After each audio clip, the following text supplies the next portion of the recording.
New ইয়র্কের mayor নির্বাচনের আগে থেকেই জোহরান মামদানিকে নানা রকমের হুমকি দিয়ে আসছিলেন মার্কিন প্রেসিডেন্ট ট্রাম্প।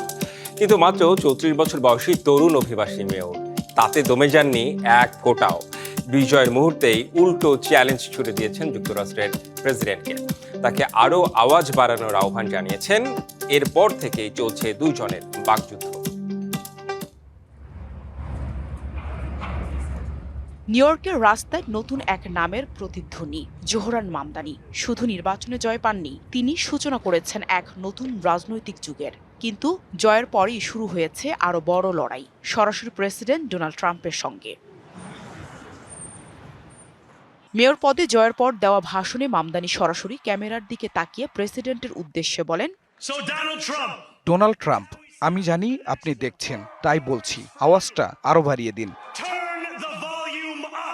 মুহূর্তেই ট্রাম্প নিজের সামাজিক মাধ্যম ট্রুথ সোশ্যালে প্রতিক্রিয়া দেন, অ্যান্ড সো ইট বিগেন্স। মেয়র নির্বাচনে মার্কিন প্রেসিডেন্ট সমর্থন দিয়েছিলেন পরাজিত প্রার্থী ও সাবেক গভর্নর অ্যান্ড্রু কুয়োমোকে। মামদানি জিতলে শহরটির জন্য তহবিল কমিয়ে দেওয়ার হুমকিও দিয়েছিলেন।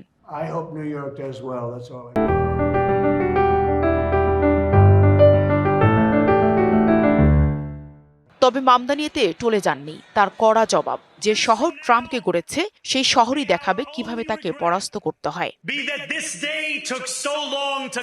এদিকে নির্বাচনী প্রতিশ্রুতিতে জীবনযাত্রায় ব্যয় সংকট মোকাবেলায় নিউ ইয়র্ক শহর কর্তৃপক্ষের উদ্যোগে মুদি দোকান, বিনামূল্যের গণপরিবহন ও সর্বজনীন শিশু পরিচর্যা কেন্দ্র তৈরির কথা বলেছিলেন মামদানি। কিন্তু এসব পরিকল্পনা বাস্তবায়নে দরকার হবে রাজ্য সরকারের অনুমোদন।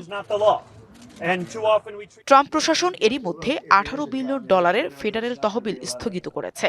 বিশেষজ্ঞদের শঙ্কা আসতে পারে আরও কড়াকড়ি। তারা বলছেন, মামদানিকে শুধু ট্রাম্প নয়, নিউ ইয়র্ক রাজ্যের গভর্নর ও বাজেট ঘাটতির সাথেও লড়াই করতে হবে। তবুও মামদানি ঘোষণা দিয়েছেন, নিউ ইয়র্ক থাকবে অভিবাসীদের শহর হয়ে এবং আজ থেকে অভিবাসীদের নেতৃত্বাধীন শহর।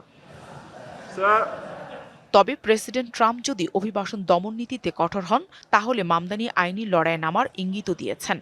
নতুন মেয়র যদি ট্রাম্পের সঙ্গে সংঘাতে বুদ্ধিমত্তা দিয়ে মোকাবেলা করতে পারেন, তাহলে তার জনপ্রিয়তা বরং বাড়বে, এমনটাই বলছেন বিশ্লেষকরা।